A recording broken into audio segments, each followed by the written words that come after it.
Hey, what's up guys? Welcome to Katawa Shoujo. I think it's part 21 now.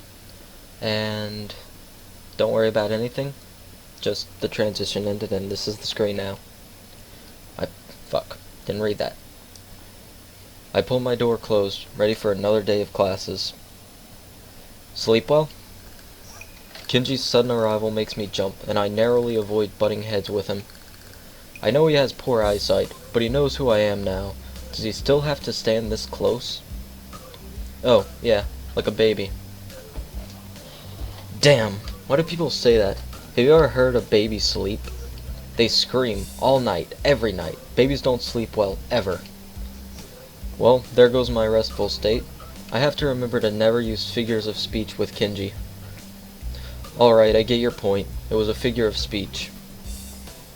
Yeah, sure, whatever. Where were you last night? I had a favor to ask, but you weren't around. For a split second I considered telling Kinji the truth, that I was spending time with Hanako and Lily. Thankfully that split second passes as soon as it came. I was just out, checking out the local area and stuff, you know, recon. Good man, good. I knew you were the type to plan ahead. Anyway, what was this favor you wanted? I was going to get some takeout, but I needed change. Wait, what? I gave you money last week and you still haven't paid me back. Tch! And I was starting to think you were cool. Kinji fishes around in his pocket and produces his wallet. As he counts out the 400 yen he owes me, I can clearly see at least two 10,000 yen notes. Hey, what the hell? Why are you borrowing money off me when you've got that much cash? Kinji hisses a little, realizing that he's been had. Get off my case, man. It's bad luck to break a big note for anything less than half its value. It's a tycoon's rule. Last night's dinner is going to cost me 7 years of bad luck. 7 years! Don't you think that's enough cause to help someone out? I'd get a shorter sentence if I just stole this stuff. My common sense screams at me to say something to him, but thankfully I restrain myself. Arguing a point like this with Kinji will just lead to further and more complicated discussions. Yeah, I guess you're right. Maybe you should plan these things out a little better. Yeah, man, I know. But I've just got so much stuff to do, it's hard. And you're never around anymore, so I'm on my own. We're supposed to be brothers in brotherhood, remember? Yeah, I get you. Global conspiracy and such. I'll keep my ear to the ground. Kinji draws close enough for me to get a clear whiff of his garlic-tainted breath. You'd better, man. You're already spending less time here. That's the first thing they do. They'll try to split us up, divide and conquer, Sun Tzu and that. Roger that. Now I've got to get going. I've got classes. You coming? Nah, I'm tired. I stayed up all night just to make sure nothing was going to happen after splitting that note.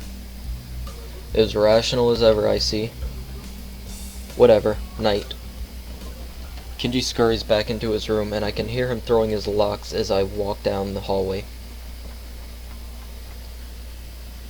That is why some people can't roll their tongue, or why their second toe is longer than their big toe. Oto beams a half-moon smile at us, obviously proud of his explanation of recessive genes. However, no matter how impressed he is at the science that defines who we are, the classroom seems to be reduced to a stupor. Why is it that a bad explanation can make even the most interesting things seem worthless? I can see Muto deflate as he realizes that nothing he said in the past half hour has sunk in. Whispered conversations start to break the silence, and like an avalanche, the noise level in the class starts to rise. Defeated, Muto identifies some questions from the textbook and sets to clearing off the blackboard. Almost as if expected, Hanako packs up her things and leaves as soon as people start talking and laughing among themselves. The initial shock of seeing someone play so blatantly truant has started to fade, but it doesn't stop me from wondering. Is she leaving because she doesn't want people to speak to her, or is it just the thought of people around her shattering her peace? Before I can think about the topic any further, the lunch bell rings. I wonder if she was simply taking the opportunity to leave early. The usual clamor of students exchanging books for lunch reverberates around the room, and while Misha is distracted, I grab my lunch and head out the door. Lily already sits in the tea room, setting out her lunch alone. So, Hanako's not here then? Oh, Hisao. How are you? I haven't met Hanako since this morning, I'm afraid. That's right, Hanako and Lily live next to each other. Somehow I think their morning conversations are slightly more grounded than Kinji's ramblings. That's strange. She left class early, so I figured that she'd come here. So she's still leaving class early? Huh? Yeah, I've seen her do it a few times. Lily drops her head a little and her tone of voice is notably depressed. It's very reminiscent of someone who is used to hearing bad news. I was so sure that she'd stop doing that once you two became friends. Everyone has their own pace, I suppose. Well, I was wondering about just that today. Why exactly does she leave? I'm not entirely sure myself. I personally think it's because she doesn't want to be put in a situation where she has to answer someone. I have a flashback of my first meeting with her, when I thought she looked like a cornered animal. Maybe I wasn't too far from the truth. But she seems fine when talking to you and with me, a bit. It's a little more complex than that. I imagine the first thing most people ask her about is her scars and what happened. She rarely talks about it with me, but I can tell that she doesn't like to remember whatever happened back then. Leaving class and running away from discussions is her preemptive strike, if you will. Huh. So then how does that explain her talking to me? You said it yourself yesterday at breakfast. You tried to ignore her scars. When she saw that you weren't going to ask about it, she opened herself up to you. I guess you're right. Maybe. I don't know. You know her better than I, so I'll take your word for it. I wouldn't worry about that. I'm sure you'll come to know her as well as I do soon enough. I welcome the prospect of her having a new friend, and the two of you have such similar interests. Well, I hardly count reading as a team sport. It is good to have company, though. That's my point. Hanako is still an average person at heart. She also wants companies at a time like that. Huh, I see. I think, to be honest, both of you still confuse me a little. That's only natural, Hisao. We've only known each other for a little while. It's unreasonable to expect you to understand us, just as we can't understand you. But that is half the fun of becoming friends, right? Yes it is. Although, I suppose there is the matter of us being opposite genders. Men and women do seem to confuse each other quite often. She says this with a light giggle, finding amusement at the odd little details of life.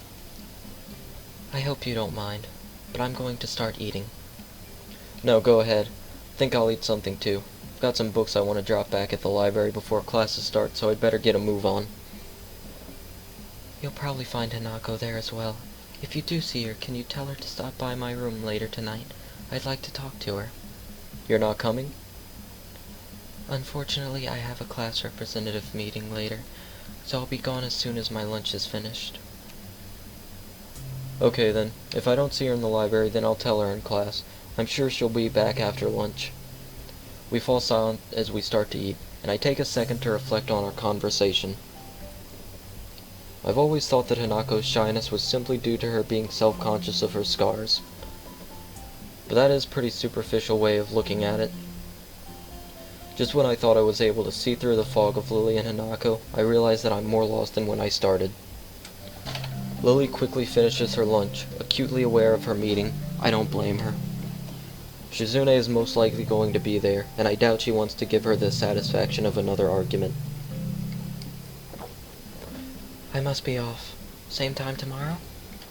Same time, same channel. I'd better head off too. I don't want to risk being late. Lily smiles gently, picks up her cane and walks out into the hall. I turn my back on Lily as we head in opposite directions. For some reason I find myself hoping she doesn't get into a fight with Shizune. As much as I like Lily, Shizune and Misha have been pretty instrumental in helping me adjust, even if half of our conversations are thinly veiled recruitment attempts. Then again, I barely know either of them. Maybe they were previously leaders of some kind of secret society, but their love for each other drove them apart. Man, I need to stop reading cheap fiction. It's rotting my brain. Either that or I've got to move away from Kinji and his bad influence. It's sad that I can't tell the two apart anymore. I slide my books down the return chute and they crash into the cart with a pleasant thud. Yuko, however, doesn't seem as impressed as I. Hisao? You scared me. Sorry, I thought you would be used to that by now. Or is the literacy level here so low that nobody borrows any books? Huh? No, I think everyone here can read fine. Yeah, never mind. There are some battles that you can never win. Trying to explain jokes is one of them. My dad taught me that the hard way. Say, Yuko, have you seen Hanako about? She left class early, but she wasn't in her usual hiding place. I think I saw her sneak in before lunch. Oh, but I'm not supposed to tell anyone that. I just told you that I saw her leave. No need to stress out. Oh, of course. She's probably in the back. Thanks. Get any new books recently? No, sorry. I'll let you know when we do, though. Okay. If there's one thing I know about librarians, part-time or otherwise, it's that they appreciate people that take genuine interest in their work. I walk the now familiar path to Hanako's reading nook, picking out a few titles along the way. Sometimes I find it hard to discover a book that will interest me among the shelves. An author's name and a word or two doesn't mean much in a sea of similar words. For that reason, I sometimes reread books that I read in the past. Better to bet on the favorite than a new runner. An unfamiliar title from a familiar author peeks out among the spines of its neighbors, so I remove it from the shelf. At least I'm not going over old material. As expected, Hanako sits on the beanbag, buried deep in a copy of Dance, Dance, Dance. Hi Hanako, how's it going? I fight back the urge to ask why she left class early. If Lily's suspicions were right, then asking her about that could have the opposite effect. Best to leave it for the time being. Sometimes the best way to get an answer from someone is to never ask the question. Hello, Hisao. I'm fine. Something seems off, and after a couple of seconds I realize what it is. Hanako's smiling. She looks as if she's pleased to see me. It's a nice change from the usual instinctively frightened reaction, and something I hope I can see more of as we get to know each other better. Good to hear. How's that book? I've heard it's a trip. It's good, I think. I've only just started it, so I don't really know. Fair enough. Let me know how it goes. I may borrow it once you're done. Sure. There's a good 15 minutes left in lunch. Not enough to really get into a book, but too much to stand around doing nothing. And Hanako's already returned to her reading, so I doubt I'll get much conversation from her. Oh well, I'd better make myself comfortable. I slouch into a beanbag and crack open my book. Ugh. The familiar style of the author leaps out at me from the very first line. As the sentences turn into paragraphs, I start to relax a little. But no matter how I try, I can't seem to get myself into the atmosphere of the book. This is partly due to the lack of time, but the more distracting factor is Hanako. Every 10 or so seconds she peers over the top of her book, but when our eyes meet she quickly ducks behind the covers. I guess she did want to talk about something after all. What's up? You look like a prairie dog on lookout. It's nothing. I've told you before, nothing means something when you say it like that. Hanako squirms a little in her beanbag, hoping that by changing her position she'll find the word she's looking for. I was in an accident. Accident? Just now? Are you alright? Hanako shakes her head, her hair flowing around her shoulders in wisps of amethyst on the background of a pale dark flesh. No, when I was younger. Realization crashes into me like a semi. Just in case, I like some of this music. I'm gonna turn it up a bit. Hopefully that's not too loud for you. When I was... It's alright, Hanako. You don't have to tell me anything if you don't want to. Again she shakes her head. No, I have to tell you. When I was young, I was in a fire. My house burned down, and I nearly didn't make it. After that, I was alone. Hanako's eyes glisten in the dim light of the library, and I reach out to grasp her hand. It's okay, Hanako. You don't have to keep going. But I have to. Why? What brought this on? Last night, Lily told me about your heart. And I didn't think it was fair. Fair? That I knew about you. But you didn't know about me. I squeeze Hanako's hand a little. Don't be silly. But yes, I have a heart condition. I lean a little closer to Hanako. What I didn't tell Lily is that I had my first heart attack when a girl confessed to me. I smile a little to break the tension. Really? Really. I haven't heard from her for a while though, so I guess it's all over. I know it's all over. There's no way to interpret it, what happened the last time I saw her. In some ways, not having heard from her again has helped me move on from that period of my life. So now we both know a little more about each other, but you don't have to talk about things if you don't want to. In fact, I feel a little bad even thinking about the whole incident. I can almost smell the hospital's disinfectant burning the back of my sinuses again. I imagine Hanako is going through the same thing now. When I was in the hospital, I went to the burn ward once, and only once. I was bored, so I went for a walk through all the wards.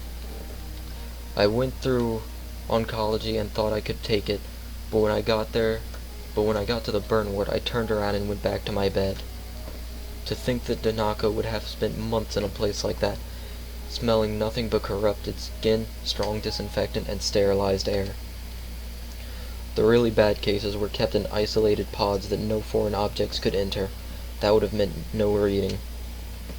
I would have gone insane if I didn't have my books in the hospital. And she said she was alone. Did her parents die? I'll have to ask Lily about it. I can imagine myself saying something dumb unintentionally. Thank you, Hisao. I haven't told many people about this. To be honest, I haven't told many people about my circumstances, either. Then I won't tell anyone either. Deal. I change my grip on Hanako's hands into a handshake as the warning bell chimes through the window. Well then, we'd better head back to class, eh? Sure. Ah, I love this game.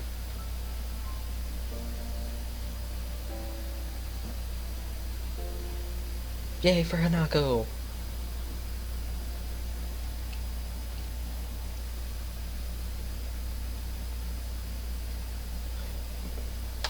It's a little bit early, but I think I'm gonna end the part there. Thank you guys for watching, and I'll see you later.